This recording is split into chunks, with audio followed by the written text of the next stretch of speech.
好的，开始今天的节目，有请1号男嘉宾。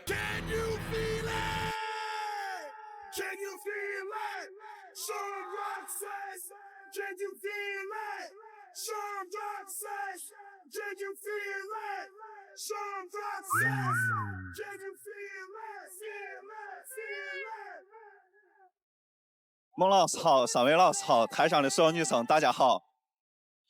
我来自陕西西安，今年25了，我叫石国栋，大家好。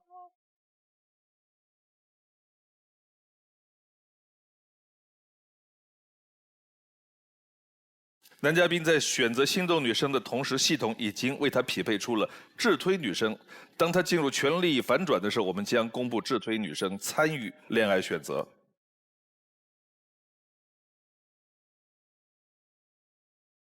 爱之请回答。你的第一个问题是？我的第一个问题是为什么不说西安话？怕大家有的听不懂。哦。我希望对方能够容许我对每顿饭有严格的摄入要求。因为我自己就每天有运动的习惯，然后要保持一个好的身材是需要那个每天严格控制饮食的。但每隔一段时间会有一个放纵日，然后在那个放纵日，我会把我近期想吃的东西狠狠的吃一顿，就不会计算它的热量。你放纵的只是胃，对不对？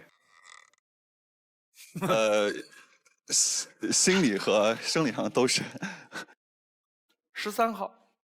我想问一下男嘉宾，你会希望你的另一半也是去严格的控制就每顿饭的摄入吗？当然会，因为吃饭是很重要的一件事嘛。如果两个人能在饮食上达成高度一致的话，我觉得会很不错。好的，谢谢。18号。男嘉宾你好，我也是跟你一样，平时会健身，同时呢，我也非常的注重我的饮食的摄入的热量。但是我最开始的时候就陷入到一个极端，就是我吃什么东西，我会拿个食品秤去称一下它。你会这样吗？我也会。就夏天来临之前减脂的时候，就是会拿一个小秤严格的控制，然后每天自己做。跟你们俩吃顿饭像化学课。郑琦。男嘉宾你好，因为我平时是一个不锻炼，然后也不控制饮食的人。如果这样的话，你会选择尊重我吗？我当然会选择尊重。然后，如果你是我的女朋友的话，你在日常中有特别想吃的东西，我可以今天多运动一会儿，多消耗一下，陪你去吃，陪你去吃。谢谢。你的第二个问题。我不希望对方让我陪他去走玻璃栈道，因为我自己本身是特别恐高的。7号。男嘉宾你好，你会害怕蹦极啊或者跳伞之类的吗？我害怕，我到现在去游乐场还从来没坐过过山车这种东西。那你去游乐场就是玩旋转木马吗？玩过。他玩旋转木马都玩那个起伏不要太大的那种。小马，最小的马。哎，对了。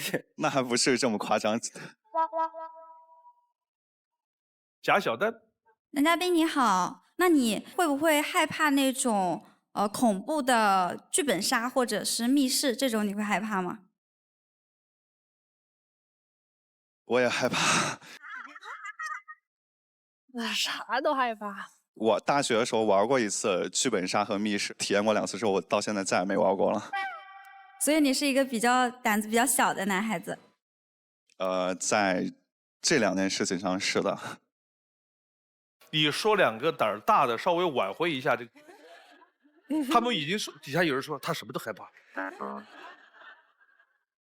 我就一个人出去陌生的城市啊什么，就大晚上自己一个人也出去瞎逛，也不会怕，不会怕。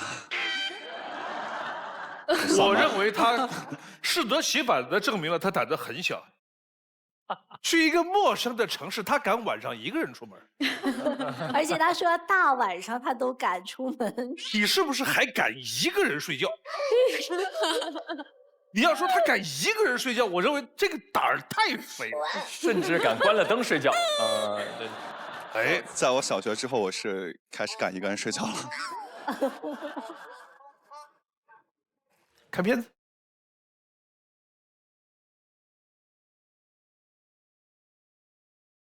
理想和现实的距离是多少？有时很近。我叫石国栋，西安建筑科技大学工程管理专业，在校时优秀的成绩让我一毕业就进入到建筑行业，全国排名前5的国企工作，成为了别人羡慕的对象。理想与现实有时却又很远，真正身处在钢筋混凝土之间时，我才发现周围的一切和自己格格不入。虽然这是我大学苦学4年的专业，但是我觉得这份工作跟我的性格和我的职业规划都不符合。我觉得年轻就需要去做自己想要做的、喜欢做的事情。促使我做出这样的一个决定，是我们单位组织了一次到安康山区留守儿童学校去做一次公益教学活动。我负责在操场上带小朋友进行一些体育活动，篮球、足球这些。那小朋友大家都是很单纯的，就是你刚下车的时候就已经全部围在你身边了已经，然后就挨个过来等你摸一下他们的头这样子。紧张的工作之余能有这份时间，对我来说其实也是一种另类的放松吧。就在那样的环境下，就整个人身心就很愉悦开心。第一次我从大家口中的食材燎原变成了孩子们口中的石头哥哥。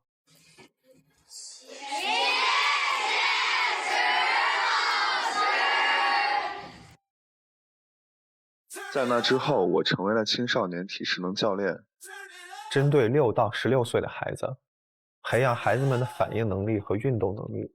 更重要的是，培养孩子们对体育的兴趣。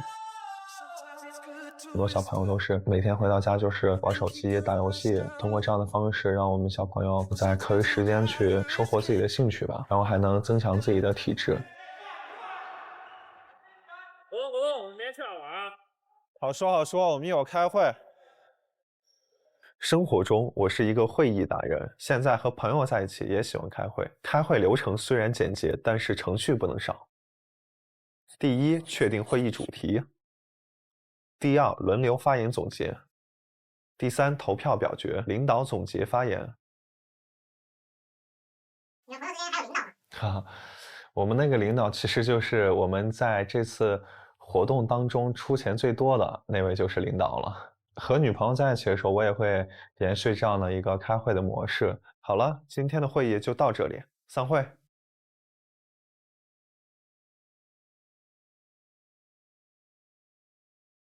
哎，他们叫你石头哥哥的这个过程当中，有没有一些感人的小故事可以给我们分享一下？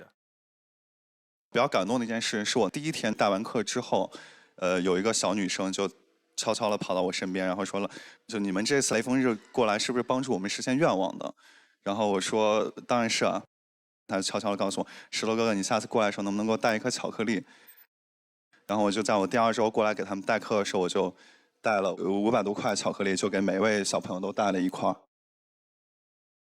那刚才最后微信出现那个纸条，就是那个小女生当时写给我的。第2次我过去的时候，她悄悄塞到我手里，然后说谢谢你的巧克力，这是我写给你的，你今天不要看，你回去之后再打开。我回去之后打开就是说哥哥，我不应该主动问你要巧克力，很感谢你就送我们巧克力，然后就特别真诚、很温暖的一句话。24号。我想问一下男嘉宾，就是你刚才说你是会以会议的那种思维逻辑去对待生活，那我想问你，如果要是说2个人在一起的话，你是主导权，但是我们俩产生了分歧，你会怎么做呢？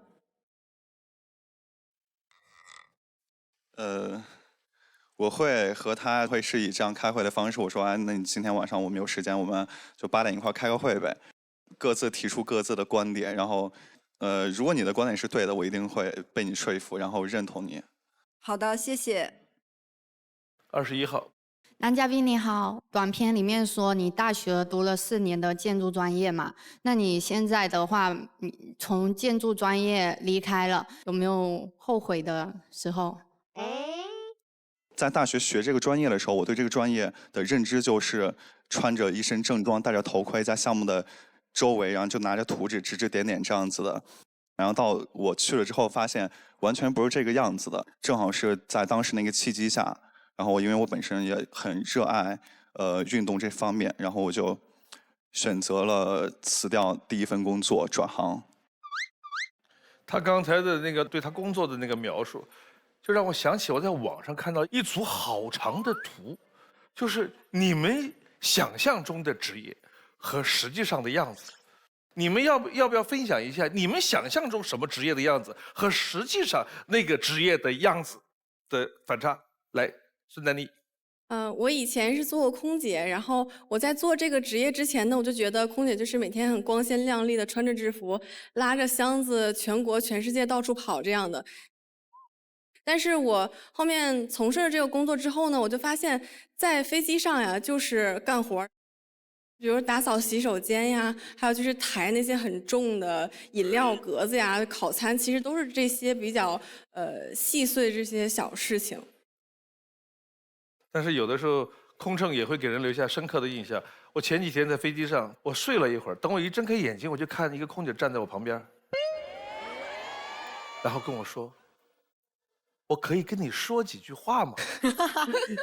我说：“当然可以。”他说：“13年的时候，你们《非诚勿扰》在北京录制，我在现场第一排看你录了1天的节目。”他说完的时候拿出手机来，这就是他在第一排拍的我。那一天到今天整整10年。看我们在生活当中这种点点滴滴的工作当中，就会给人留下这样一个难忘的印象。他说10年，这是我那天是2022年的最后，他说最后一飞碰到你，我这1年就很圆满。广智的第一份工作是？我的第一份工作是电话销售。你下次再从事这个工作就很好办了。你好，我是何广智。我觉得对方挂的会更快，对不对？诈骗是吧之类的。我那个工作其实它跟我想象的也不太一样，因为我想象的会环境比较差，没想到就是环境还挺好的，就是在这种。那我特别好奇是你是怎么样就转到做脱口秀演员，就是什么契机让你下定决心要做这个行业？我仅仅就是因为那个工作做烦了，然后我觉得我自己还挺喜欢喜剧的，就觉得自己还是有一些喜剧天赋的吧，算是，就不想把自己这些天赋浪费了，然后我就决定辞职全职要做喜剧。你怎么知道你有喜剧天赋？你原来在班里就很喜欢耍？哦，对对对，就是上课的时候喜欢接话，就是接话的时候能把同学都给逗笑那种，属于那种。好，看下一条。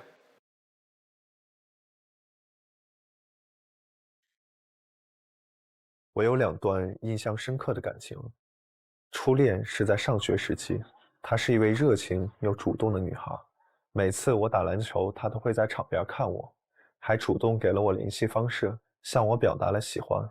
第一次感受到爱情滋味的我，稳稳地把握了这次机会。后来的相处中，她对我的关心也是无微不至，无论是营养早餐还是运动之后的补给。甚至有时候错过和他的约会，他也不会发脾气。他的理解和包容一直都感动着我，而我也会回馈这份感动。可是感动和爱情不同，这段感情里我总是被动的一方。女生1、2星期不主动找我，我也会忘记主动约她，直到那一天她突然问我：“你有没有哪一刻是觉得特别喜欢我的？”那一次也是我第一次陷入到这个问题的思考。我发现更多的是女生带给自己的感动，而不是心动。我说出了自己内心的想法，也觉得特别惭愧，主动提出了分手。在以后的感情中，我会去主动大胆的去追寻我自己喜欢的女孩子。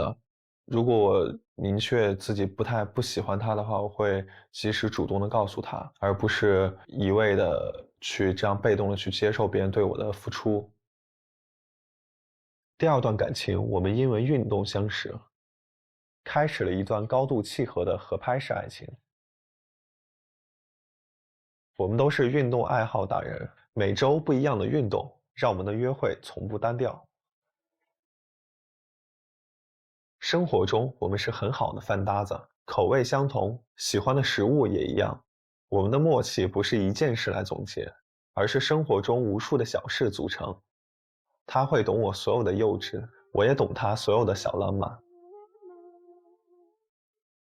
后来他家发生变故，我却没办法帮到他，这段感情也就无疾而终。虽然这段感情没有走向幸福的终点，但也让我知道了心中理想的爱情模样。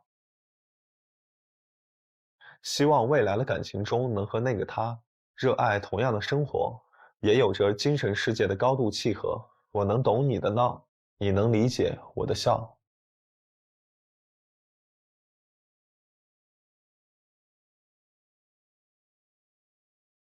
我还是稍微有点不明白，那个第一个那个女生，你跟她也没有什么互动，也没有什么交流，就人家就说你做我男朋友，你就说好嘞，这么随和吗？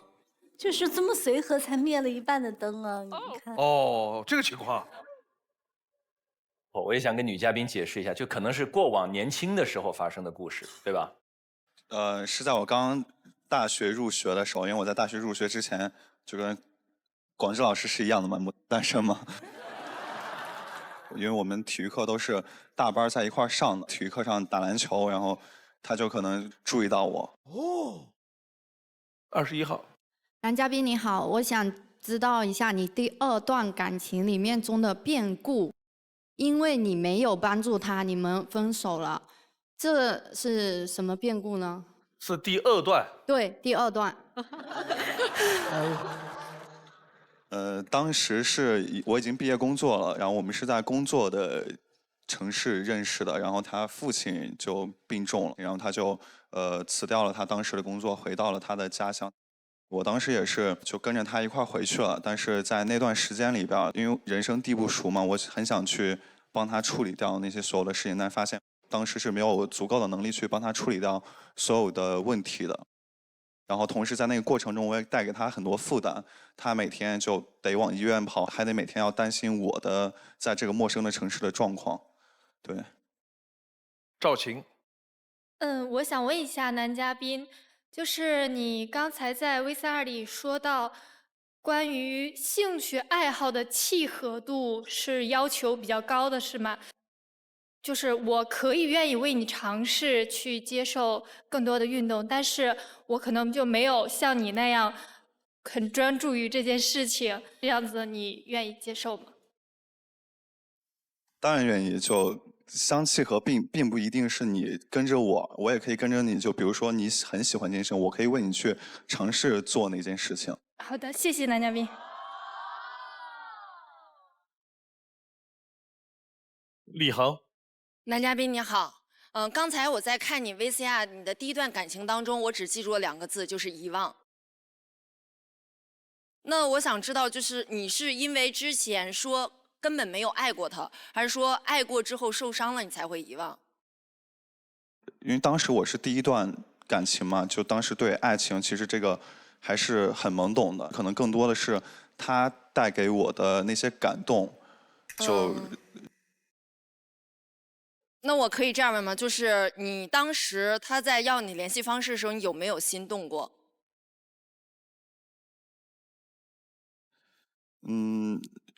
心动过。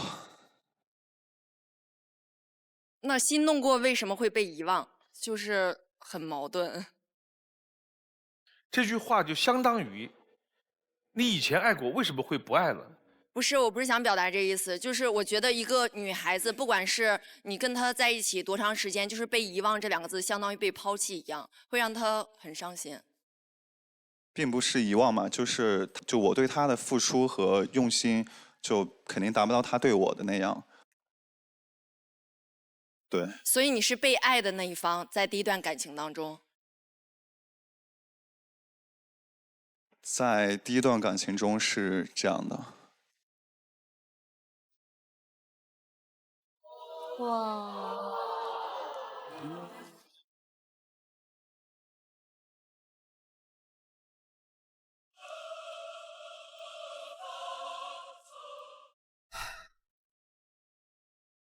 你们有注意到集中灭灯的地方吗？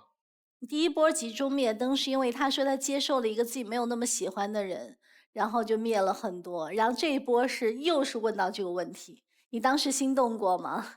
很多女生我相信也有过那样的经历，就这么热爱诚心的100%的付出，却没有换来对方相应的热情，所以大家会带入到那个创伤的记忆当中，就纷纷灭灯了。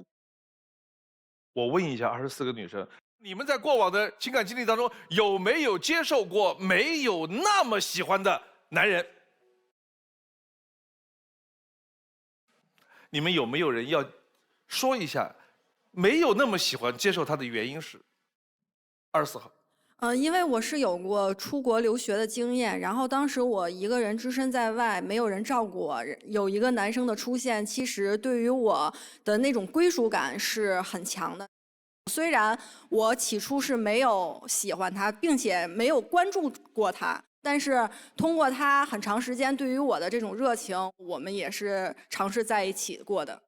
所以，如果你接触到一个男生，他有过跟你类似的经历的时候，就是说一个女生我并没有那么喜欢，因为这样那样的原因我们在一起了，你对这件事情的态度是不排斥的？是的。你刚才在讲述的时候，有一个很重要的小问题是刚才黄澜老师说的，给大家营造的代入感太强，所有的人都自动嵌入到那个女一的视角里了。然后那种最后时刻带来的伤害，他们每个人感同身受。然后在这种感性冲动下，暗灯人都是感性做决定，然后理性用来解释我为什么要做一个感性的决定。这就是我以前说的，讲起过往，你拿本记一下。他没有过往。先记着，先记着。两个人相处的时候，讲起过往情感经历的时候，3原则：不主动说，不回避说，不说细节。这哥哥问题出在他讲了好多细节。哥哥，你输在太会讲故事了，细节讲太多了，还好我嘴笨。哎，那广志，你会如果真的交往一个女朋友的话，你会渴望她讲她过去的情感经历吗？你想听吗？我还挺想听的，因为我想了解他。好，再见。可惜不是你陪我到最后，挺好的，一定会找到，一定会找到的。走是那路口，感觉那是你牵过我。有请下一位男嘉宾。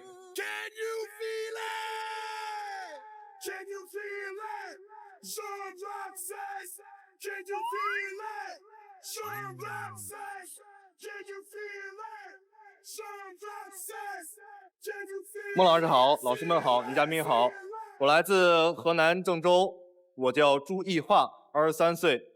哎，我们台上河南的女嘉宾有好几位，河南的女生举手，我看一看。4个，哦，这么多吗？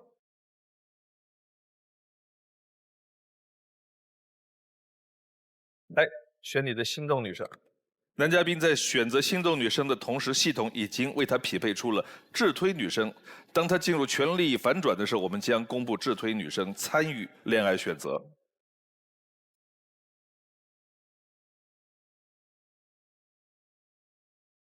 你的第一个问题是：花开有时，不负期待。非诚勿扰，马上回来。非诚勿扰，现在继续。你的第一个问题是：我希望我的另一半不相信我给出的答案。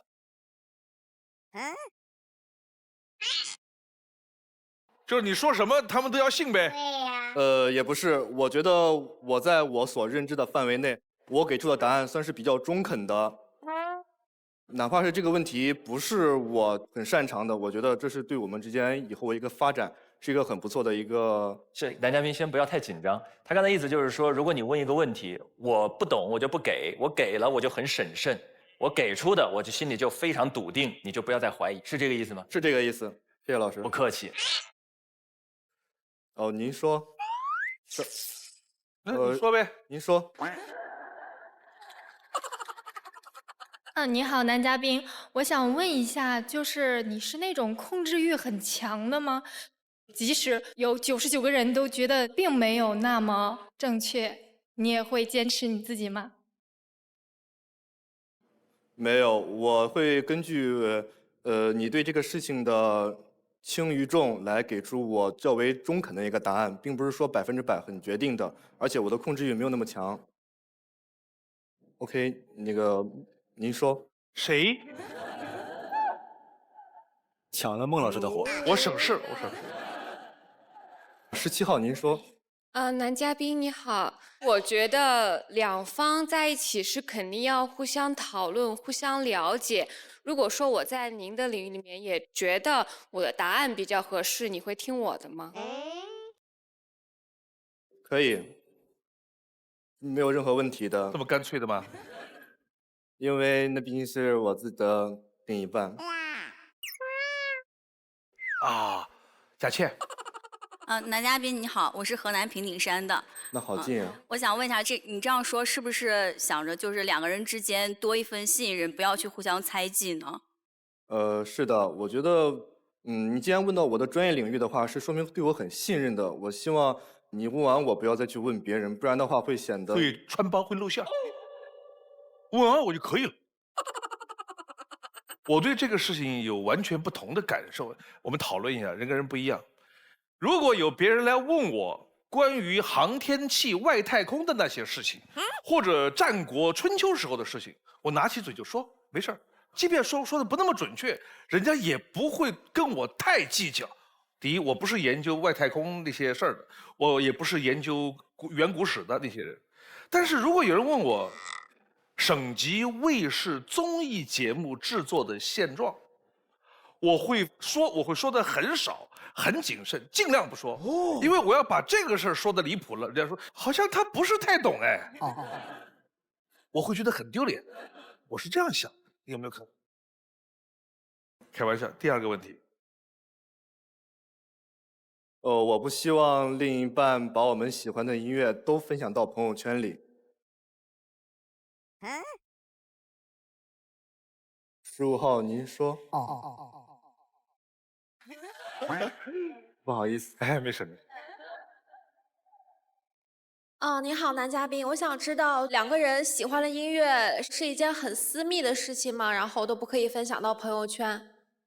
如果说这个音乐对于我们来说很有回忆性的话，我不是很喜欢把它分享到朋友圈里，因为我觉得这个音乐是我们之间的一个回忆。如果你把它分享到朋友圈里，我就会觉得好像有那么别人知道了我们之间的小秘密。一首歌都怕被别人知道，那这个包不包括电影？比如说你和他一块儿去看了一个电影，你们特别喜欢这个电影，你也不希望他在朋友圈说跟大家分享哪个电影好看，是这样吗？那倒没有，我就说，除了我们之间一些小秘密一类的，不想被别人知道。哦，明白了。有一些特殊落点的共同回忆，比如说在特殊时刻，然后特别思想的一个情境下，那首表白的歌。对对对。就仅仅属于他们两个，并且承载着两个人共同特殊回忆的事情。李恒，你好，男嘉宾。那你是更介意对方把你们两个的照片和视频发到朋友圈，还是更介意把歌发到朋友圈？我不介意把照片跟视频发到朋友圈，但是我介意的是，只属于我们两个之间的懂得那么一个小梗，或者说一个小秘密。如果你把它公布出去，就显得我有点理解。就10几个朋友一起聚会，他要跟他女朋友一个眼神，哎，就他们两个人懂，哎，就懂了，哎，大家都这是我们的梗。对，大家都很疑惑，你们在说什么？他说嘘，不要讲，就这个感觉。但是闺蜜之间很容易去分享这种东西啊，就比如说，哎，我男朋友就很喜欢什么什么，这种你可以接受吗？可以的。好，来看片子。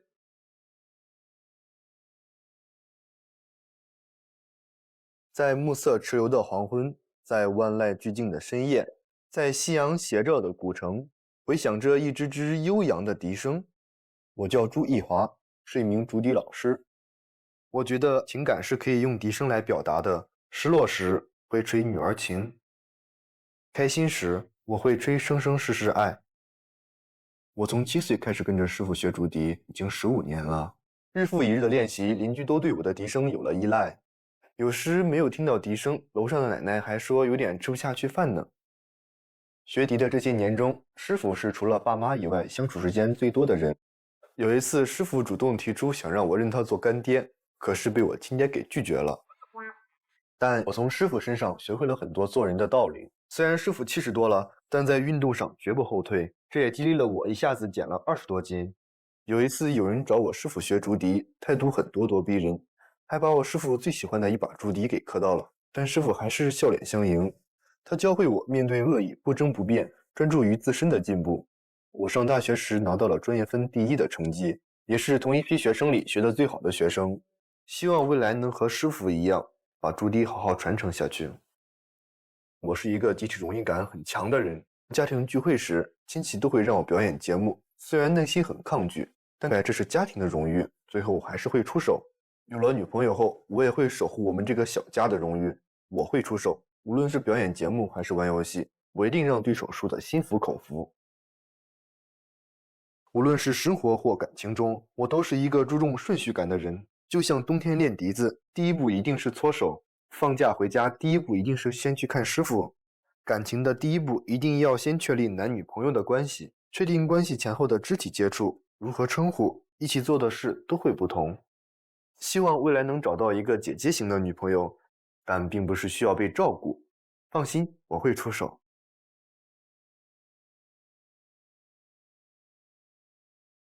现在到出手的时候了，给我们来一个这个。没问题。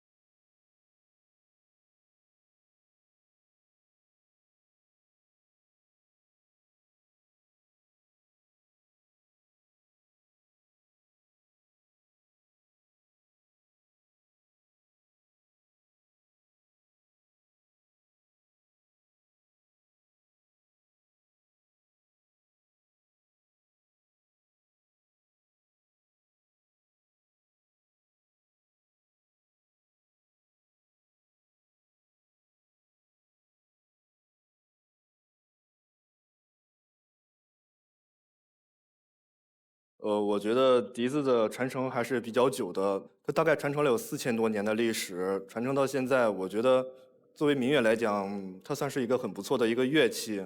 当然，它入门也比较难，它不像钢琴跟古筝一样，一弹就会响。你首先要把它吹响，可能会浪费一些时间，它可能就会大大减少了你对它的一个兴趣。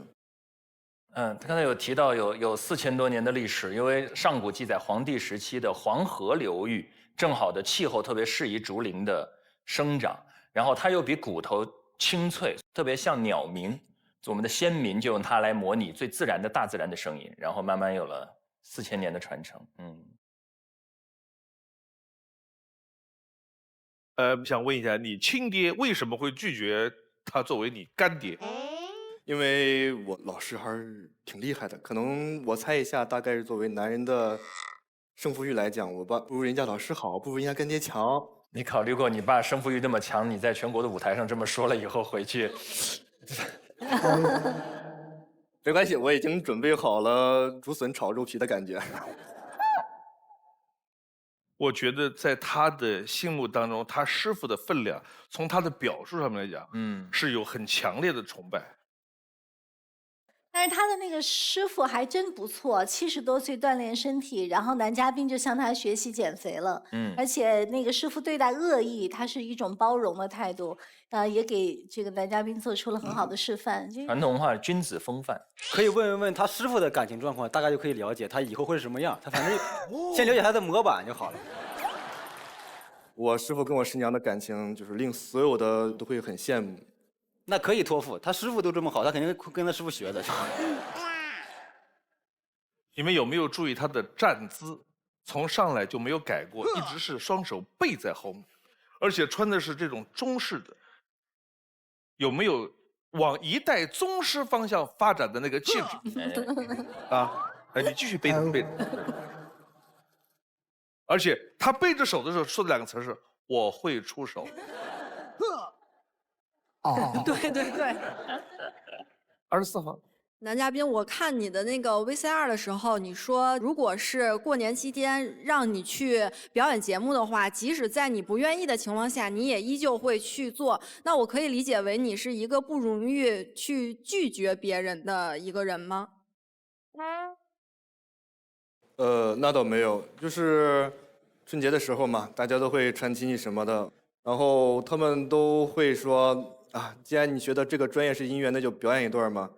其实我是真的不愿意，但是他们就会求助于我爸妈。当我看到我爸妈很为难的时候，我就会选择出手，因为这是我们家庭的一个荣誉，我不想让我爸妈也觉得很为难。对，你有过这样的吗？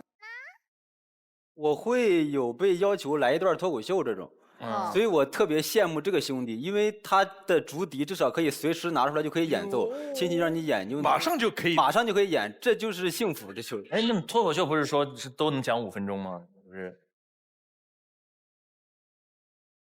能讲5分钟，那可能气氛更尴尬了，就是那种。王悦。男嘉宾你好，就是你 VCR 里面说你喜欢姐姐型的女朋友啊，就是我想让你展开讲一讲，姐姐型的女朋友是哪一点吸引了你？我觉得姐姐型的女朋友比较懂事一些，但不是说特别懂事，可能会有一些照顾人。就是你还是希望被照顾。那倒没有，我只是希望我能在认真工作的时候可以认真的工作，不希望就是有一个干扰到我工作的一个女朋友，会让人觉得很难受。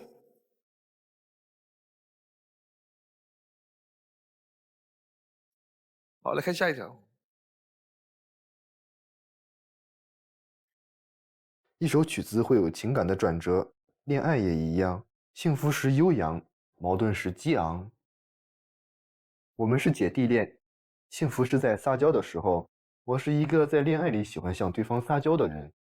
有时候我想让他陪我去琴房练习，但他会觉得很吵，我就会向他撒娇。每次他生气了，我一撒娇就能逗他笑。我觉得冲女朋友撒娇是一种信任。我还总结了几个撒娇的小技巧。第一点，多用语气词，比如好不好嘛。第二点，学会装憨憨，女朋友生气时一脸懵就能很好的化解尴尬。第三点，学会角色扮演。还有一件很幸福的事，有一次我们玩激流勇进，结束后我发现他的鞋有点湿了，我就蹲下来帮他擦鞋。刚好旁边有一对夫妻，老公也在帮老婆擦鞋。我好像看到了自己和他未来的婚姻生活。但因为他比我早步入社会，我们的年纪和生活阶段都不同，很多事情我都无法和他感同身受。他经常会向我吐槽他的同事，刚开始我会顺着他的情绪和他一起吐槽，但过了很久他还是会吐槽，我就会给他建议，可他觉得他只是需要一个发泄情绪的出口，谈恋爱又不是为了听我讲道理的。后来他家里开始催婚，他家里条件很好，也希望我能在珠海全款买一套房，但我根本做不到。不仅是这种家庭上的落差，我们出去玩也是坐她闺蜜男朋友的车，同样我会觉得有落差。我当时只能和她说，希望她能等等我，答应和她一起去珠海试一试。但去了珠海后，我努力了很久，还是没能拉近距离，就这样曲终人散了。现在的我会做好规划，希望能和未来的另一半一起谱写出一首长久的爱情曲。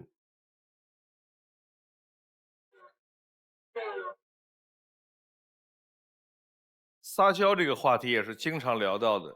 你们的前男友回忆一下，有没有特会撒娇的那种？我能插一句吗？你插啊。我觉得撒娇对于男生来说，其实和女生撒娇一样，算是一个杀手锏。杀手锏这么厉害？先听听再记。比如说我们碰到某个问题，可能真的是这个问题，当时我们两个人都处在生气的状态下，可能我做出一个改变，撒个娇，就会把这个问题先笑一笑，大家先乐一乐，然后我们再去解决这个问题。如果我们两个都处在一个生气的状态下去解决这个问题，就会特别的麻烦。孙丹妮，男嘉宾你好，如果说就我跟我男朋友有什么矛盾分歧的时候，他不解决问题，然后跑过来跟我撒娇，我就会更生气，火更大。对呀、特别问题特别处理。当然，这个撒娇只是说一些很小的问题。这个撒娇可以解决一些小问题，比如说约会迟到了呀，我们俩去吃饭，你要点这个菜，我不让你点，我说不好吃，你说好吃，结果点出来比较难吃，这个事儿发生的不愉快，撒娇就过去了。大事儿撒娇都没用。哦，你喜欢撒娇的女生吗？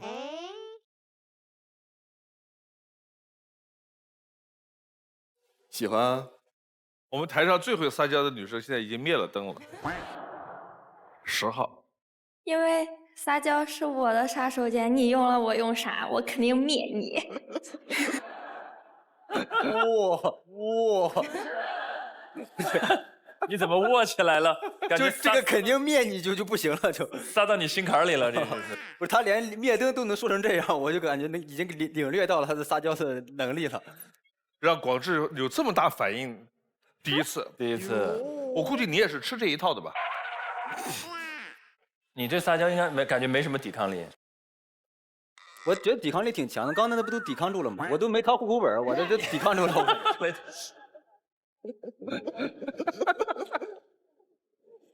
你平时撒娇吗？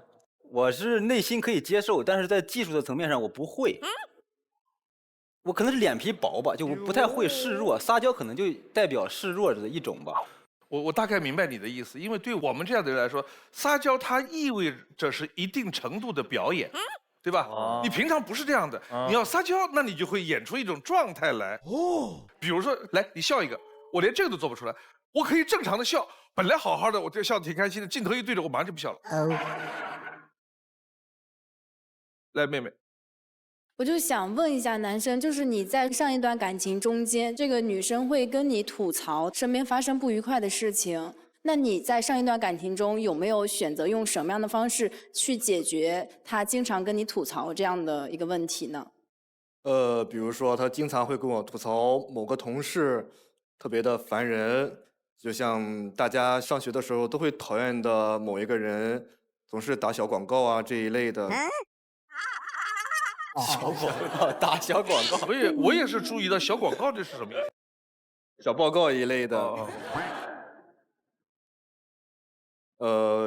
我会耐心的去跟他一块儿吐槽，毕竟这是一件很小的事情。那后来又是怎么样就接受不了他经常跟你吐槽呢？他是经常就是说同一个问题反复再反复，可能我觉得会有那么一丝不耐烦的感觉。啊，好，我知道了，谢谢。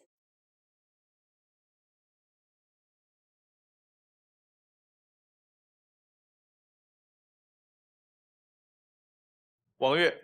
男嘉宾你好，我想问一下，就是你和你前女友分开的原因是有一部分这个经济因素的。那在往后的恋爱中，如果经济之间是有一些差距的话，那你还能接受吗？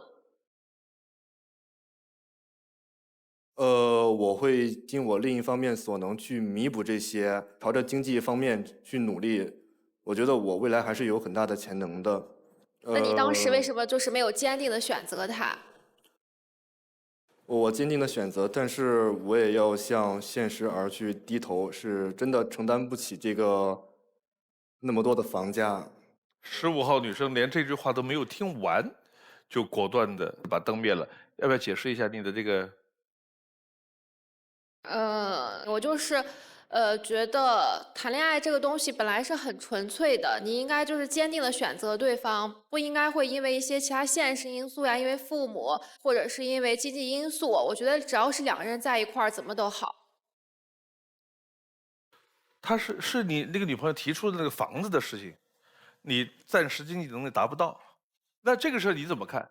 就是你要跟他提出了一套房的这个要求，他的经济能力无法达到，你要说你无法达到也要坚持选择，你是什么意思？我觉得我一般不会提出这种要求吧，但是就是如果我放在他前女友的角度上来说，我觉得你应该再跟你的前任再好好谈一谈这个事儿。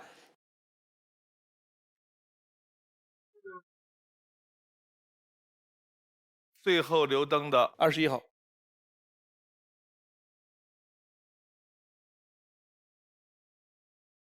来看一下智推。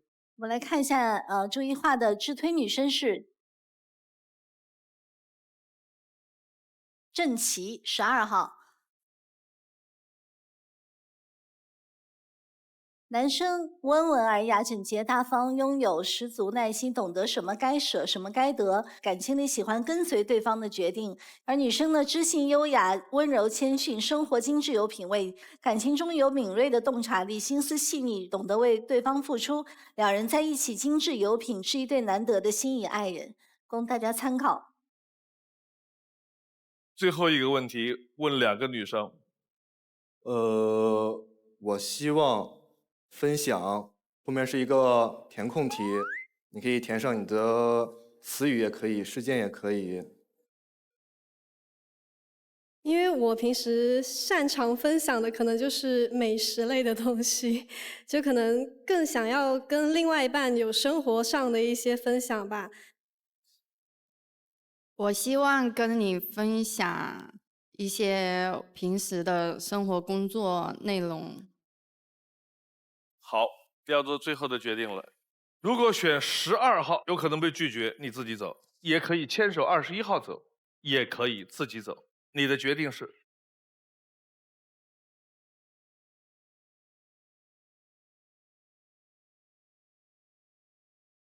花开有时，不负期待。非诚勿扰，马上回来。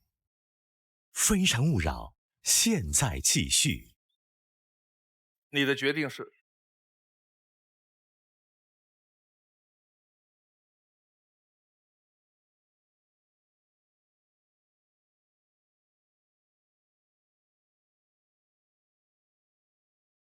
自己走是吗？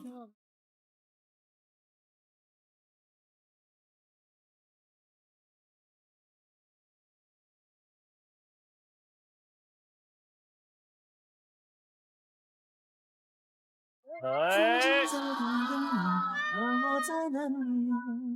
七叶渺渺升起，隔江千万里，在平地书分里放前朝的飘逸。这段我未见一风不敌，凭金色灯笼幕，而我在等你。月色被打捞起，不要过来了，不要过来了。再见，拜拜拜拜，祝你们幸福啊！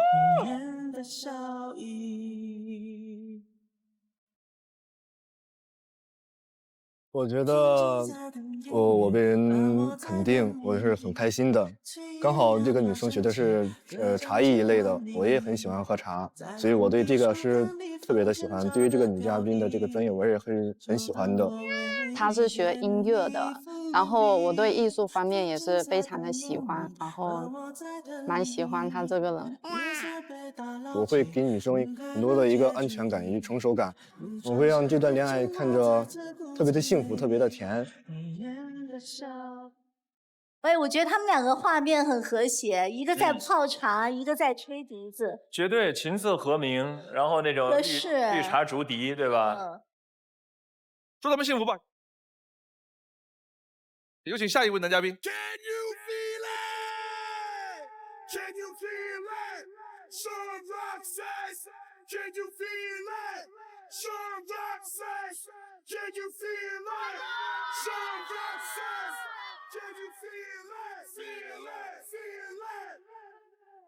孟老师好，3位老师好，24位女嘉宾大家好。我叫穆振龙，来自江苏南京，今年35岁。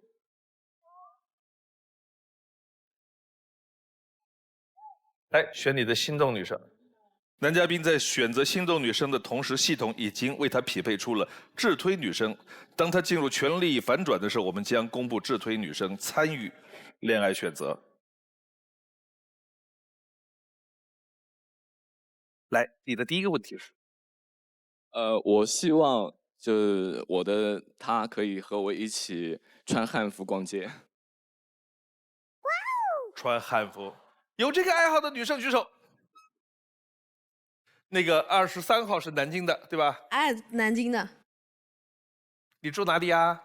我住栖霞仙林那边。你呢？我住浦口。不够，那我们俩有点远。要不打长江大桥？要过桥？哦。哎，浦口是不是2号近一点呢？它丽水，它离这儿近，对，步行可达，离市区也不是太远，50公里。我每次到这儿来上个班，往返100公里，每个月录这个节目来回300公里，过路过桥费27元。清楚。21号。大家好，我叫祝薇，今年29岁，来自于四川成都，目前在一家500强企业做行政主管。我也特别的喜欢汉服，然后我之前呢也喜欢穿汉服去和我的闺蜜，然后去摄影，然后参加一些汉服节的活动。我想请问一下，就您喜欢的汉服类型主要是什么风格的呢？就哪个朝代的？我个人是比较喜欢魏晋时期的，因为那个朝代的汉服的话都是比较潇洒的，宽袍大袖。对，宽袍大袖，很潇洒的。那这个呢？这个是我自己穿汉服的照片，然后对发饰那些当时是我自己盘的。哦，这就是你啊？啊，对啊。哦，我看不清楚。不像吗？哦，像，失敬。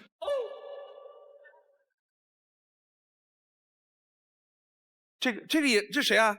是我特别喜欢汉服，着我汉家衣裳，兴我礼仪之邦，所以我经常去拍一些汉服的这个写真。哦，我想问一下男嘉宾，就是你有没有这个汉服圈的朋友呀？汉服圈的朋友我当然是有的啊，因为我从小就是很喜欢中国的传统文化，特别是对于汉服，我自己收藏了很多套汉服的。我平时生活当中，就是遇到一些节日的时候，我甚至会穿着汉服，然后就这样去上街去逛街。这两个是谁？不是17号袁。这个照片上一个是我，一个是我姐妹。对焦的那个是你是吧？对的，是我。哦。喜欢了汉服5年。哎。这个也是。哦。平常也会自己玩汉服，然后也是一名摄影师。我觉得我们俩可以交流一下。这个就是我特别喜欢的魏晋朝的。哦。哎，这个是谁啊？4号。4号。吴江婷。我觉得，把汉服跟我们现代的服饰能结合在一起，穿出街才是真正对它的一种传承。我特别同意你刚才说的那一段话，我也很希望现在年轻人，其实不管是不是年轻人，甚至中年人都应该尝试，这也是我们的民族的文化的一部分嘛。你的第2个问题。我不希望对方和我在家看电影的时候会3心2意。啊？13号。其实我跟你很相似，觉得那是一种很破坏氛围的感觉。我觉得呢，在家里看电影相当于一次约会，我会很享受这个过程。这样是吧？特别是有的时候气氛到那里了，然后突然一下他有什么事，然后暂停。对。那种感觉啊，好抓狂！他突然说：“哎，等一等，我去拿个外卖。”7号。男嘉宾你好，可是看电影的时候不是就应该喝点饮料，吃点爆米花？那个不是我说的3心2意，只要你不走开，只要你不中断这个电影就可以了，不能暂停，对吧？对。可不可以？你看的时候他在那儿涮火锅，哎，这个是烫熟了，给你吃。那咱们就把电影关了，咱们就烫火锅吧。来看片子。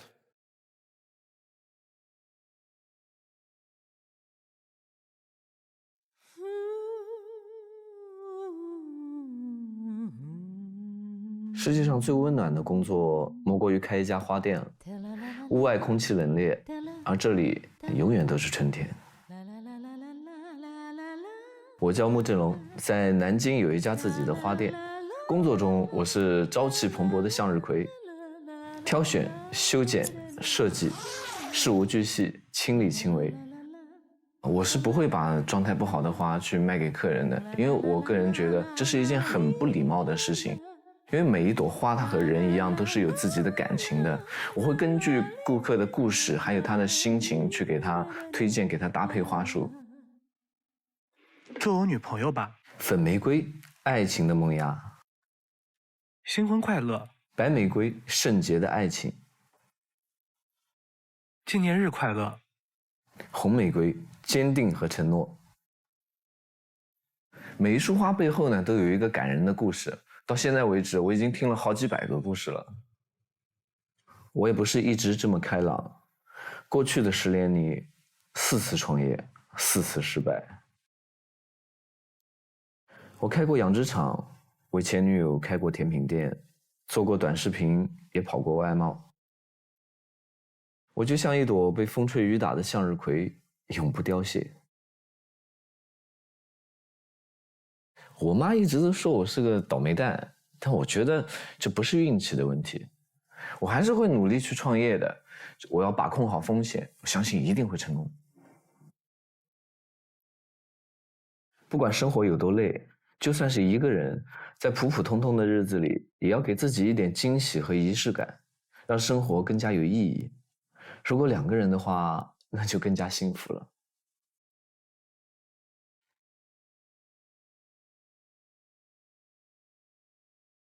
我这次来的话，也给各位老师准备了花，这是送给不同老师的。这是我的。哎，孟老师，这是菜苔还是？有点像一种蔬菜。嗯。有心了。菊花是陈老师的。这是我我就这是洋甘菊。好，谢谢。他带礼物了，好人啊，好人。你说一下这几种花。我想到给孟老师送花的时候，我的脑子里面第一个蹦出来的就是这个剑兰，它是君子之剑，是有守护的意义在里面的。因为孟老师真的会在台上，有的时候会帮男嘉宾缓解尴尬。然后黄兰老师那束是桔梗，它代表的是一种女性的优雅、温柔。桔梗它是可以入药的，它有一种温暖、治愈的感情在里面。啊，黄老师能治病。对，就像黄兰老师一样，那么温柔，说话会温暖到我们的心，会治愈我们的心。谢谢。陈老师，等一下，因为这个是叫洋甘菊，它是有一种传递正能量，就是传递信念的这种寓意在里面的。因为我了解到老师您是一个大学老师嘛，您做的事情就是把您的正能量传递给别人，传递信念。对，传递信念。广志老师的话，他的学名叫做毛茛，它是一种非常向上的一种花，因为它表达一种坚定信念的花，就是一种活得很顽强的植物。谢谢您。而且我希望在牡丹花开的时候，老师能够收获到自己最好的爱情。好嘞，谢谢您。牡丹花开的时候，那留给他的时间不多了。牡丹4月开。没事，那我就4月份去找。但我觉得这哥们儿是个好人，值得托付啊，值得托付，都给我们送花了，值得托付。好的，我的目的达到了。24号。男嘉宾你好，我想问你一下，我一直在我的定义里面，就是开花店的老板一定是很浪漫的。那么我想知道，你会给女朋友一些怎么样的浪漫的一些小举动呢？我在平时生活中就是很注重浪漫的一个人，不说对女朋友怎么样，就是哪怕我自己平时在生活当中，我很累了，我下班回家做了好吃的，然后我还会就是特意，比如说用黄瓜雕一个造型啊，特意摆一些好看的摆盘，然后就是给生活增加一点浪漫气息，给生活增加一点仪式感。这个是我做给自己吃的牛排和意面。牛排在哪里？牛排那一坨黑乎乎的东西。可能拍的比较黑。他只是不会拍照，他做饭。牛排上面那2个绿色植物是？葱。那个是葱。2根整葱放在一坨黑乎乎的牛排上。那个葱整的吃是吧？就是咬一口牛排，咔吃咬一口那个葱。那个不吃的，那个不吃的，那是看的，增加一点食欲。哦。这个是我做的蛋糕。哎呦，哦，这个厉害。这个好厉害。这上面是可以吃的，是我用白豆沙加上奶油霜，我自己调的配方，做的仿真的。你的这个作品，再回头看看刚才那个牛排，真的是感觉很难想象。我觉得你应该放弃牛排这个产品。我之前开蛋糕店，然后就那个4次创业。之前开蛋糕店，有没有开过牛排店？没有，不可能。我认为牛排店应该是第一个关闭的，是吧？贾倩。男嘉宾你好，我刚才看到 VCR 里你把自己形容成向日葵，那如果让你形容一下你未来的另一半，你会用什么花来形容他呢？我理想中的是芍药。芍药。对，芍药。芍药是一种坚定的选择，我希望他能够坚定的选择我，一直跟我走下去。而且芍药的话，也是代表着一种温柔细腻。看下一条。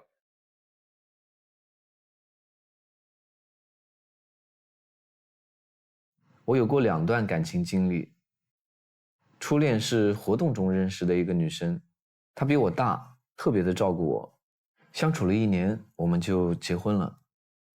她喜欢吃甜品，我就在家自学，后来还借了钱开了家甜品店。当时我就想着，我开这样一家甜品店，我每天可以做各种好吃的，她爱吃的给她吃，而且我也可以用这种方式去给她一个更好的生活。她比较保守稳重，而我呢喜欢挑战。她希望我换个稳定点的工作，但是年少气盛的我并没有接受她的建议。后来店铺亏钱倒闭，她很生气，觉得我不听劝不安稳，就跟我提出了离婚。我现在回过头来看这段感情的话，我觉得我自己的问题是很大的。以后再创业的话，我会和对方多商量着来，多听取对方的意见。后来我认识了另一个女孩，她喜欢冒险，会不顾一切的去做想做的事。她就像是世界上的另一个我。你想做我的女朋友还是朋友？她直接就亲了我，我们在一起了。她那时候刚刚开始学纹眉，需要有人给她练手。我作为她男朋友啊，那我肯定义无反顾的站出来啊，我就忍着痛让她纹了好几次。现在是洗不掉了，不过我觉得应该还是挺好看的啊。后来她又学微整形了，又想拿我做事业，我一想还是赶紧保命，我就拒绝了。但这段感情没有获得长辈的祝福，他爸妈觉得我们2个人都太孩子气，不适合成家，这段感情也就无疾而终了。希望未来的那个你是一个愿意陪我一起尝试的女生，盼望你能坚定地陪在我的身边，而我也将尽全力照顾好你。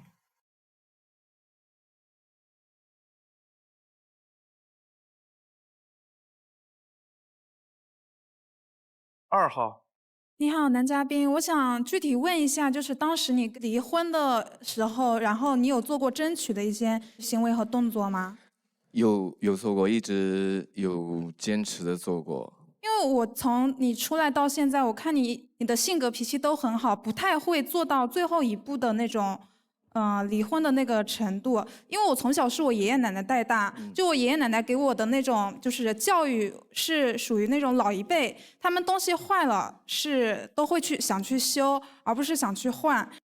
然后这个观念也影响到我，所以假设我坚定的选择一段婚姻的话，只要它不触及到原则底线的问题，就我都会选择让步或者2个人去沟通。我一直都有争取了很多次之后，我尊重了他的选择而已。我可以解释一下，因为我和他认识的时候，我的家庭情况不是很好。我父母是离异的，而且我很小就一个人在南京生活。我的前妻，她比我大6岁，我和她相识，一直都是她以一个姐姐一样的这种感情来照顾我的。我们认识的时候，我们都是初恋，没有过感情经历，对男女之间的这种感情也是懵懵懂懂的。我们认识1年多就在一起了，那个时候我刚满22岁，刚可以结婚，我就选择了和他结婚。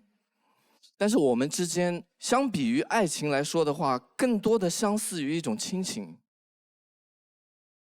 而且因为他比我大嘛，他的思想比我成熟，我那时候做事情有点激进，就是我选择创业，他是一直希望我能够老老实实的打工挣钱，不要去想那些事情，就是认命嘛。但是我不一样，因为我也不甘心，我就这样认命了，我想拼一下，我想争取一下，我想给自己一个精彩的人生，也能够给他更好的生活。但是他和他们家人一直都不理解，一直都不支持。也是因为这个原因，在他家人的坚持下，就让我们离婚了。我相信你以后会越来越好。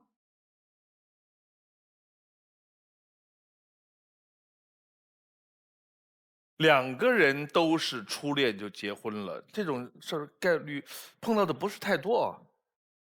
对于初恋就结婚这个事儿，你们有没有人有什么看法？贾小丹，像我的话，我可能会选择去多看一看，因为我觉得只谈一段恋爱的话，可能我自己也不知道我跟你磨合的是不是很好，没有对比。广志，你怎么看这个事儿？我的想法就是初恋就要结婚这种，因为我如果觉得他不太合适的话，我可能就不跟他谈恋爱了。不谈怎么知道合适不合适？合适和不合适，越合适谈就越发觉得合适，有的谈着就发现哎呀不合适。如果你有这个疑惑，就证明不合适。对，广志，你会不会觉得，如果有一个女生，如果她要跟你谈恋爱的话，就你也表白了，她会想，哇，我要跟他谈恋爱，他就一定要我跟他结婚。可是万一谈的过程中会遇到这个矛盾、那个冲突的话，但是这个男生是吊着一定要跟我结婚的哦，就是会不会给女生造成压力呢？对呀。花开有时，不负期待。非诚勿扰，马上回来。非诚勿扰，现在继续。如果有一个女生，如果她要跟你谈恋爱的话，就你也表白了，她会想，哇，我要跟他谈恋爱，他就一定要我跟他结婚。可是万一谈的过程中会遇到这个矛盾、那个冲突的话，但是这个男生是吊着一定要跟我结婚的哦，就是会不会给女生造成压力呢？对呀。就是我们如果能够谈恋爱的话，首先在这个事情上呢，我们的认知是一样的，就我们的底层逻辑在这件事情的认知上肯定是一样的，我们才会谈恋爱。就是他也是奔着结婚去的，如果他也只是那种玩玩而已，我就不会跟他谈恋爱嘛。所以在这个事情上，他不应该会怀疑我。他如果怀疑我的话，我们就不可能谈恋爱。哎，那我很好奇，那离婚这件事对你来说，就是那是绝对不可能，他的世界里没有这件事。绝不接受的是吗？那是在电影里边和我听到别人的。那是属于意外嘛？意外，就是在我的人生本来的规划里是肯定没有这个事儿的。哦，他其实广志骨子里是有完美主义倾向的，所以当这个点投射在他的事业上的时候，其实会让他的段子打造到就是到他能做到的最好，所以一个一个都会炸。但是这个投射到情感生活当中也是一样，他希望就是每一个他遇到的能够投射他全部情感的对象，需要是100%接近或者是理想型的这一类，他才会选择开始。那不得不问一下，像范浩然这样的话，会不会比较接近你的就是100分的这个？你们是不是想把范浩然介绍给他？我已经看出这个趋势了。他不是还留着灯的吗？这个问题现在问不合适，他留着灯呢。还有人呢，还有人呢。待会儿问，人留着灯呢还。最后一个问题，24号。哎，男嘉宾你好，我想问你一下，就是经历了2段感情以后，你现在对于感情的，就是另一半的选择，是喜欢相同类型的，还是喜欢这种就是说性格差异比较大的呀？我还是想找一个比较相同的。从爱情进入到婚姻到进入生活以后，2个比较接近、比较相同的人会走得更持久一点，会少很多矛盾。那你觉得你的性格是属于什么样？就是遇到事情的话，或者是矛盾的话，你容易怎么处理呀？我一般情况下都是会一笑而过，我会让着他的，我会把错误都归结在自己身上，因为我觉得我们作为男人嘛，就没必要跟女孩子去那么较真，那肯定是我错了呀，必须的呀。好的，谢谢。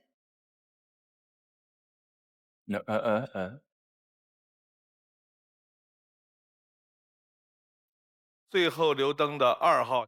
对。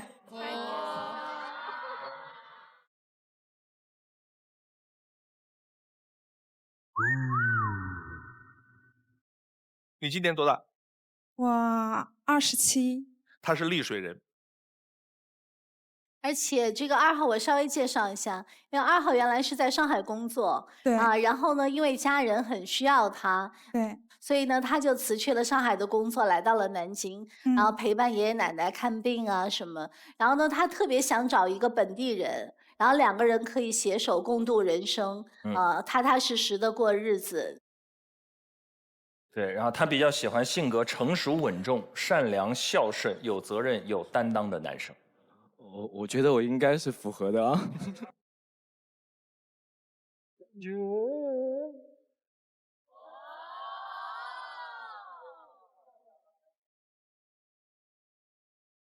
好，来看一下智推。好，雾振龙的智推女生是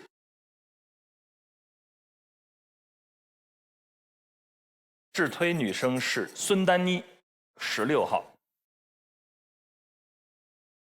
男生温和典雅、自信独立、精力充沛、感性浪漫、认真负责，感情中需要独立的空间，不喜冲突，更喜欢按部就班又有激情的浪漫关系。女生感性、热情、自信、温柔、活力四射，热爱生活。感情中希望彼此链接感，有共同爱好，享受浪漫时光。男生喜爱女生的活力大方，女生爱慕男生的精致，是天造地设的一对爱人，供2位参考。最后一个问题问2个女生。就我想问一下，你们生活当中会不会有这种反差极大的小癖好？生活中我还好，但是我生活和工作上差距特别大。我工作上特别一丝不苟，但生活中我就特别懒散。然后我之前也说过，就是我特别宅，生活当中我只有工作能让我出门。然后像什么别人只是单纯约我吃饭啊，喝酒，我是绝对不可能出门的。对，就我这个工作和生活的反差会比较大一点。好的，孙丹妮。小癖好我刚刚想了想，好像还没有什么，但是就是我本身自身的性格，其实跟我外表看起来其实是有一点差距的，就是我可能内心不是那么特别自信的一个人，就差不多就是这样吧。好的，要做最后的决定了，选孙丹妮有可能被拒绝，你自己回去，可以带2号走，也可以自己走，你的决定是。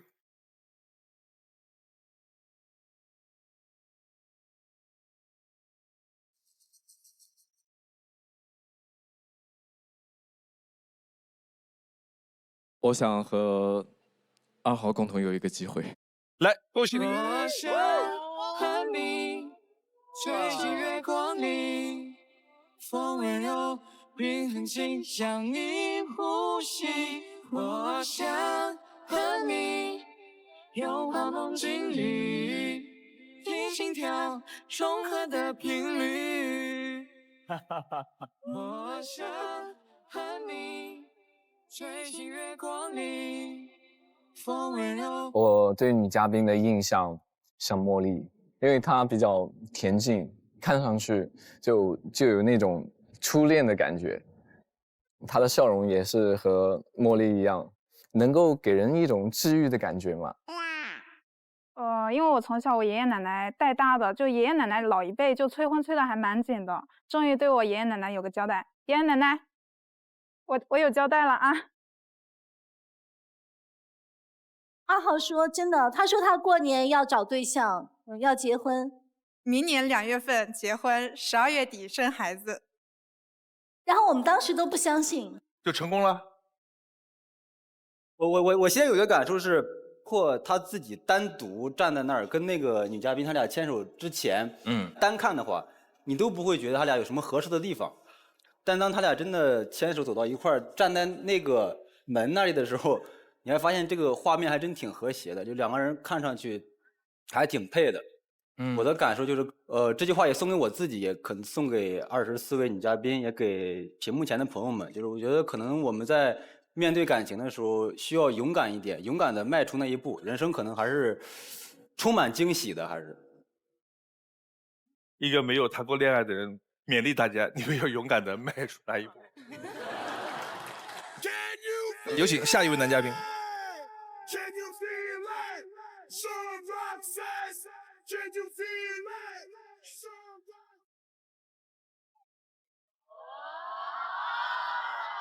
哇，不错！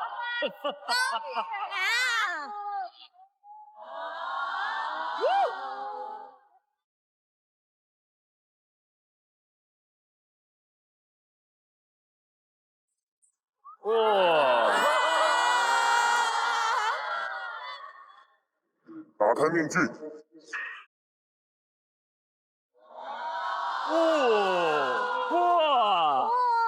这个很酷啊！厉害了，厉害了！这不光是看外表，它有功能的，知道吗？孟老师你好，黄澜老师、陈明老师你们好，24位女嘉宾你们好。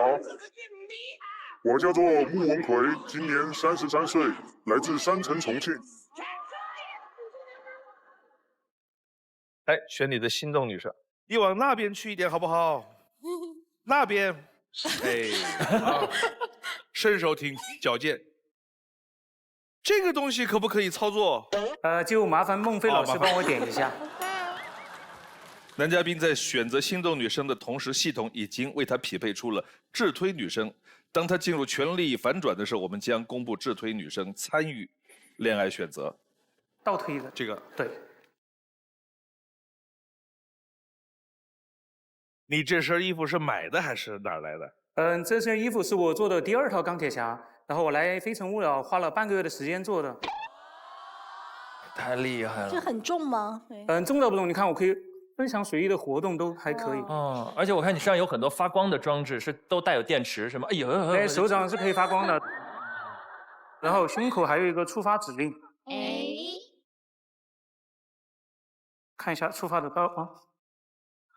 这个就触发不到了，就不展示了。而且我在这套铠甲里面融合了很多我就是自己写的一些程序在里面，就比如说关闭面具。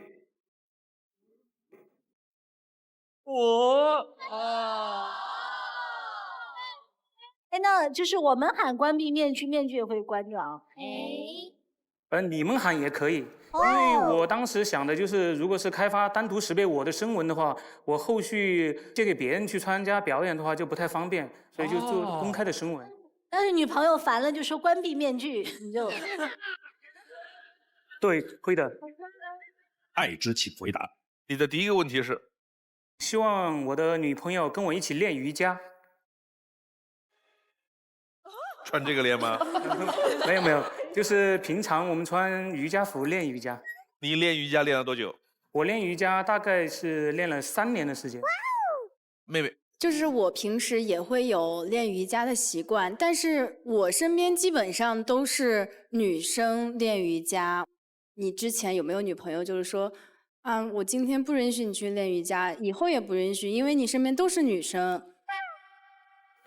目前的情况下是不会有，因为我现在没有女朋友，然后我自己去练瑜伽。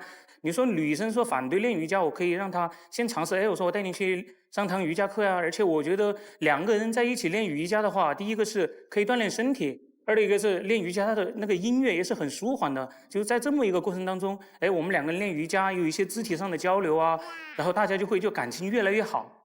对，有共同话题是吧？对对对。马一凡。男嘉宾你好，我想问一下，就是你要是说需要我们一起练瑜伽，那大概1周是几次这种练瑜伽的次数呀？我现在的次数是1周2次，基本上都是下午的时间。你的第2个问题，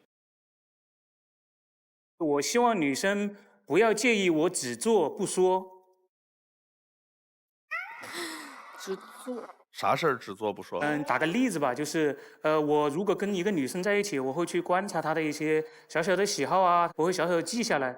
可能在某个我们的特定节日给他做一些小礼物啊之类的。但是平时我不可能把这个事儿啊总挂在嘴边说，就是我不太会甜言蜜语，我是比较于付诸实际行动的那一种。3号，你好，男嘉宾，我觉得这是个优点啊。你是上一段感情有怎么样的一个经历吗？他是有说你吗？就是以往的感情，我就是默默的去付出，但是结果不太好。他说你跟个木头似的啊，也不太会说情话，不像其他那些小哥哥啊，都是哄着啊，很多甜言蜜语的。啊，你就是一个行动派。对对。啊13号，男嘉宾你好，我认为就是如果你只做的话，不能够给我一些共情，不能够就给到我一些甜蜜的感受。对呀。我个人的认为啊，我觉得我爱你这3个字，对于男孩子对女生说的话是个很沉重的，但是不是那种沉重啊，是一个就是怎么说有分量的话。对，有分量的话，我不可能就天天对你说我爱你。我反而觉得就是像我爱你这种话，就是生活中的一些小情调。然后如果就是不太能够表达这些的话，我可能会感觉不到那份甜蜜那种氛围吧。我是这样的。哎，那男嘉宾，你喜不喜欢听女朋友对你说我爱你呢？喜欢呀，喜欢呀。你喜欢听别人跟你说，你就不跟别人说。我的意思就是，我不会那种很频繁的去说。那我就说2种女朋友啊，一种就天天我爱你我爱你，但她只说也没什么做的；那另外一个呢，从来不说我爱你，但是你每次回去呢，就把你臭袜子都洗了，把饭也都做好了。你会更喜欢哪一种？他既然为你付出那么多的行动，其实就代表他爱你了。他把臭袜子回来一脱，他就给你拿去洗了。我说，如果换成另外他不喜欢的人，他是根本不可能干这样的事情。是不是比10句我爱你都对你？对对对，我就是这样认为的。来看片子。花开有时，不负期待。非诚勿扰，马上回来。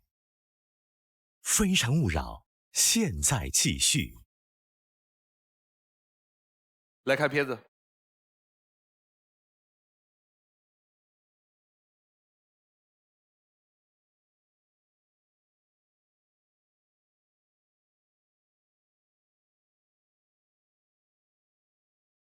Hello， 大家好，我叫穆文奎。平时我的工作是一个宠物售后经理，但是业余的生活呢，我也是一名道具师。大家现在看到的这个钢铁侠是我即将完成的一套作品。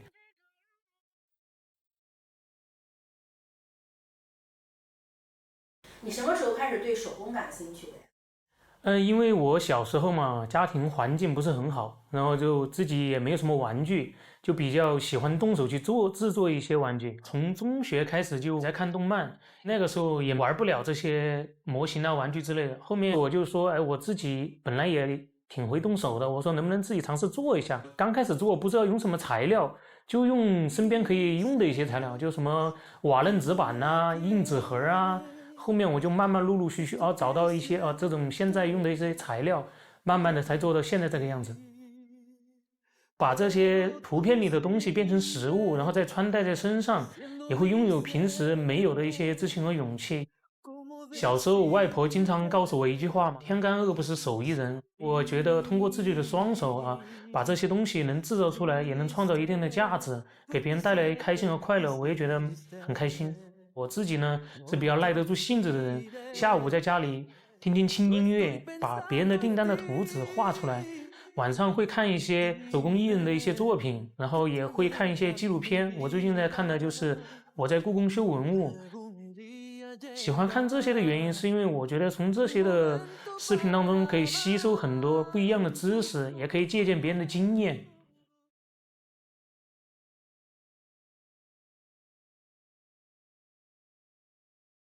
这边呢，就是我们重庆比较出名的景区18梯了。我以前就住在这里，后面旧城改造，我就离开了这里。这边呢，过去就是我以前住家的地方，以前都是一些平房，还有修的吊脚楼，有很多老人在这儿看报。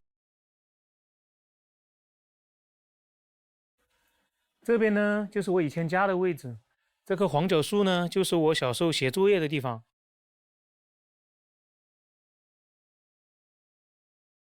今后的打算，首先是想把自己的技术再更精进一点，然后如果我以后有了女朋友的话，我想她的婚纱我一定会亲手给她做的。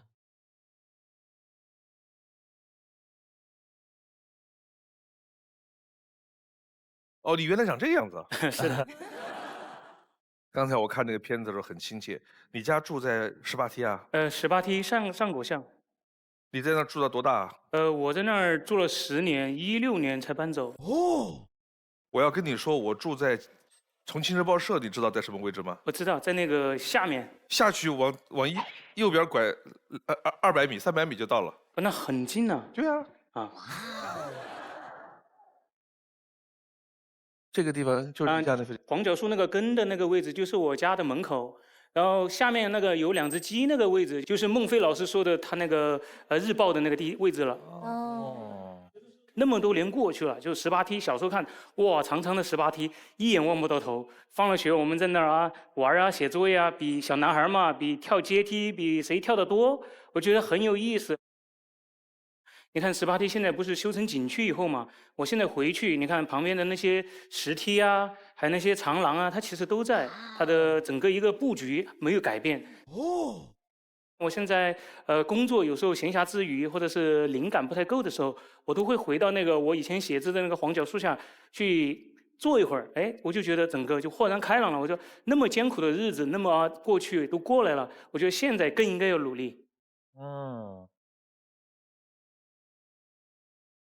孙丹妮，男嘉宾你好，我刚看那个吊脚楼，我觉得挺有意思的。然后我之前那个去旅游的时候呢，我住过那个窑洞，就在山西嘛，它有那种下沉式的窑洞，在地上挖坑进去。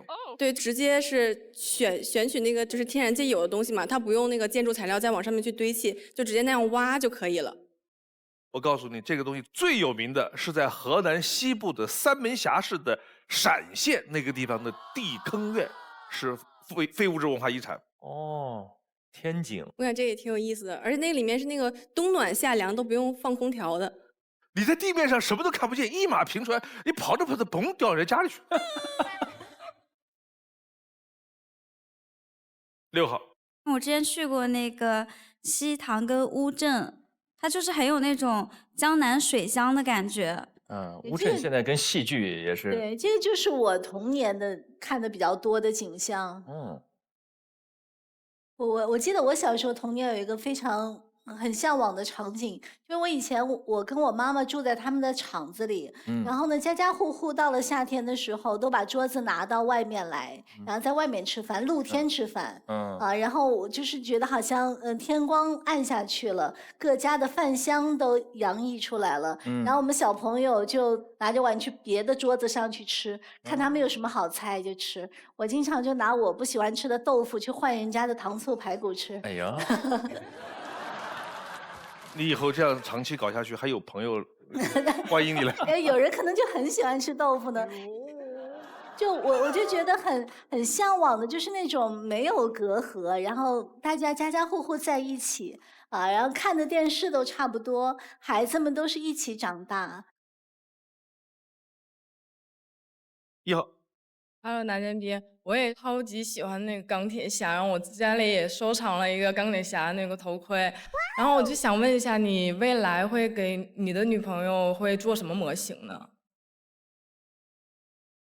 我可能会给她做一个美少女战士。美少女战士。哇！这是一个动手能力超强的男生。他刚才说结婚的婚纱你也会做吗？是这样的，因为我觉得结婚对于2个人来说是个很重要的事情。我只要希望我心仪的女孩子，她可以把她想象当中的婚纱给我形容出来，我可以给她实体化做出来。我希望我的新娘穿着我做的婚纱，成为我唯一的新娘。太棒了！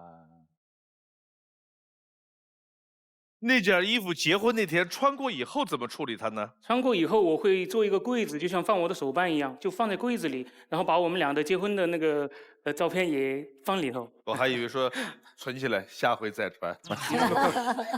不会不会。姐姐男嘉宾你好，你自己就是心目中希望自己的女朋友穿上什么样式的婚纱呢？因为我想过，我女朋友穿的婚纱，首先是征求女生的意见，然后长长的拖摆，肯定是要很长长的拖摆，而且我会在婚纱里面装一些，比如说我手工开发的一些，比如说电路啊什么的，可能就是她从婚纱那个现场一走出来，整个那个裙子就像公主，知道吧？有可能走到舞台中间，她的爸爸把她的手牵到我手上的时候，我希望那个婚纱就突然就亮一个爱心那种。就是会有这种的一些设计在里面，当然这个前提是女生接受的情况下。有一种童话婚礼的绝对，而且他有这个能力，你看他能把动漫搬到舞台上，他就能把迪士尼放到婚礼上，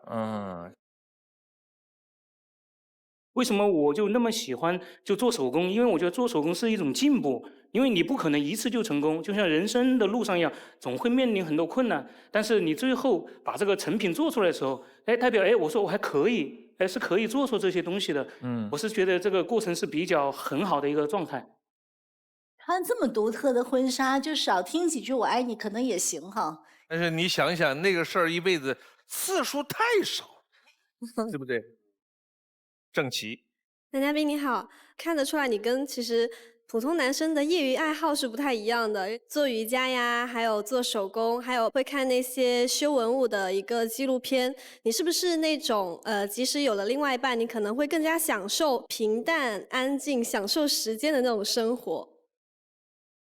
因为首先啊，这个就是每个人的喜好不一样。如果两个人在一起，肯定是会相互去就调整一些状态的。我跟女生在一起，女生给我推荐一个新的东西，让我去尝试去学习，我觉得我们两个人也可以去这样去交流的。那你如果谈恋爱的时候送女朋友礼物的话，你更倾向于是自己做的，还是买她喜欢的？我觉得啊，就是那些大家都过的节日，我可能会购买一些商品类，就成品类的。但是对于我们很重要的那些，我可能就是会多管齐下。因为首先做一个手工的吧，然后再配合鲜花呀，还有带他去吃饭呐，然后把这一天就 happy ending 了。这个答案挺好的，我既会买你喜欢的东西，然后我又再做一份，这个就完美了。就我来现场给24位女嘉宾也准备了一些特别的小礼物。每个人的性格不一样，所以我做的这些小人都是独一无二的，每个都不重复。谢谢。抱歉，谢谢，你好用心呐。谢谢。可爱的。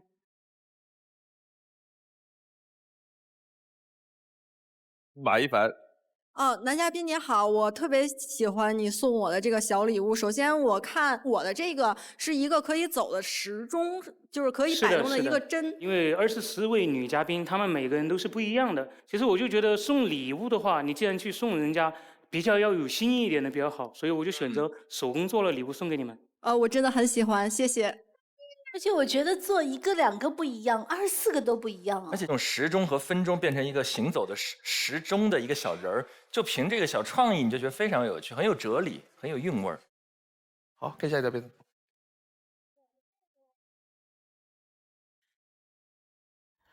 我的感情始于做手工，终于也是做手工。第一段感情我们谈了4年，他是来玩具店里做兼职的学生。一个找不到妈妈的小姑娘在店里哭，我给她折了个兔子，安抚她的情绪。这一幕被她看在眼里，事后她告诉我，你真有耐心和爱心。后来我们就在一起了。没有读大学是我的一个遗憾，她就每天给我分享她的大学生活，带我去学校旁听，参加她的同学聚会。恋爱谈到第3年，女朋友说想结婚了。接下来的日子，我忙着挣钱，背着他筹备婚礼。我家的原生家庭孩子比较多，我也不想麻烦家里人，然后也不想给女朋友那么多的压力。然后筹备1年呢，我就基本上准备好了，也想给她一个惊喜。但是还没等到我把准备婚礼的消息告诉她，我却收到了她打来的电话。我们在一起这么久了，对你一直都很期待，但我一直都没有得到那个回应。以后我就不会再期待了，我们就这样吧。我给他解释这1年我的努力，但说什么都已经晚了，心死大过于期待。另一段感情，他被我工作中那股认真劲儿吸引，他主动追求了我，但是交往中发现彼此有很多观念的不一致，比如我带他去动漫展，他抱怨说：“你工作中是玩具，生活中还是玩具，太幼稚了吧？”我精心给他准备的手工礼物，他却回我说太没新意了，更喜欢商店里买的。有一次我约他看一部很火的动漫电影，他刚进电影院就冲我发脾气：“你都多大人了，还看动漫电影？刚认识你的时候，我觉得你对工作、对生活的态度都挺认真的，没想到这么幼稚。分手吧。”因为一场电影，我们的感情走到了尽头。希望未来的女朋友她懂我的小幼稚，我支持她所有的决定，我们相互理解，一同进步。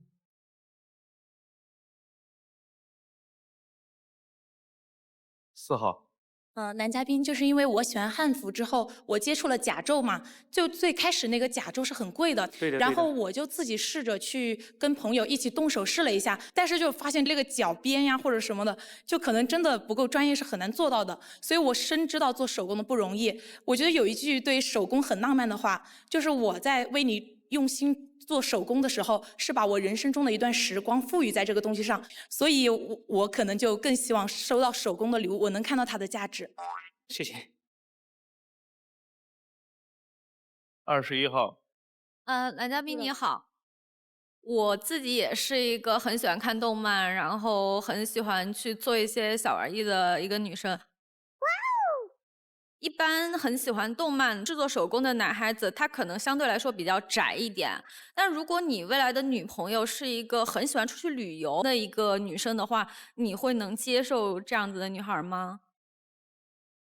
其实你看我的日程规划的话，说我是早上起来就解决工作的事情，下午就是看看书啊，听听音乐，然后有一些做瑜伽的时间，还有就做手工，我也会去学习很多一些新的东西。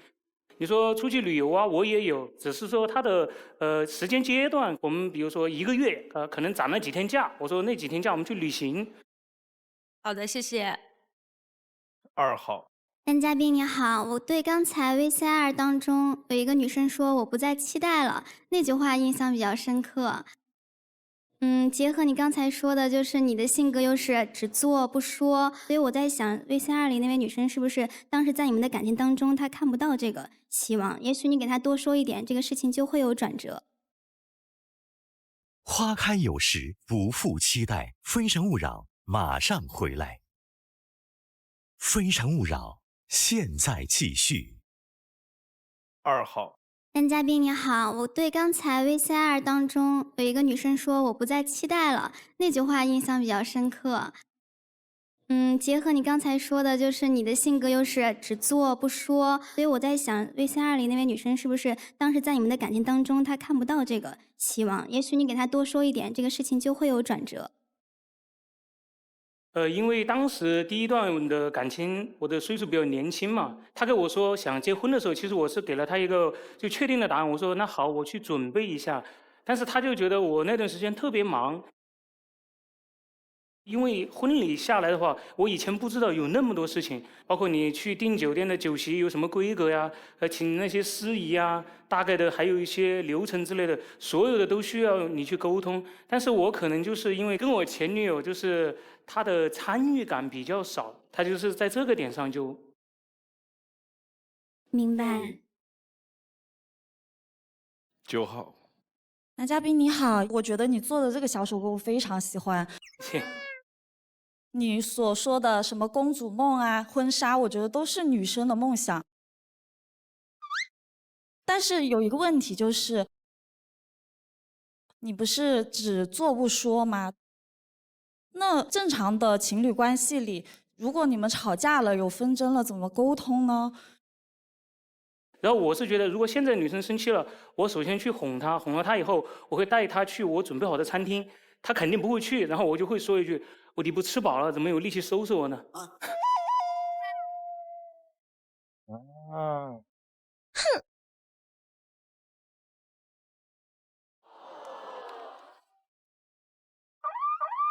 我就会以这样的方式去就缓解我们两个的这种矛盾也好。因为我觉得他既然还能跟你争吵，就是表示两个人还可以再继续。当他连话都不说了，就比较危险。谢谢男嘉宾。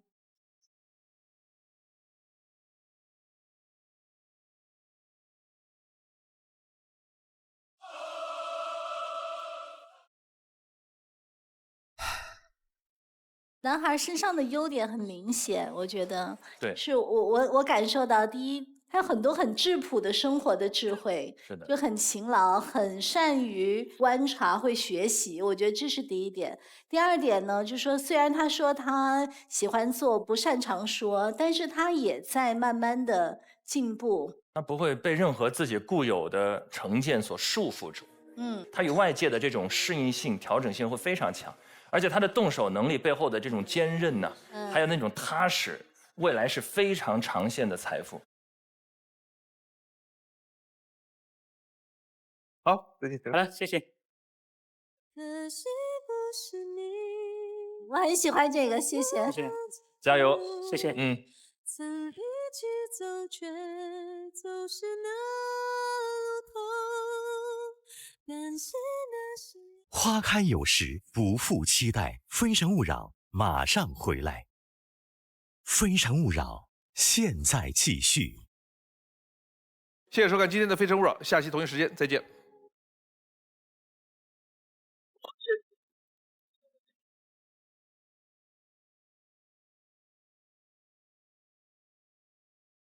不总是为了看得更明白，爱情不能不清不楚，往前一步是幸福，退后一步是孤独。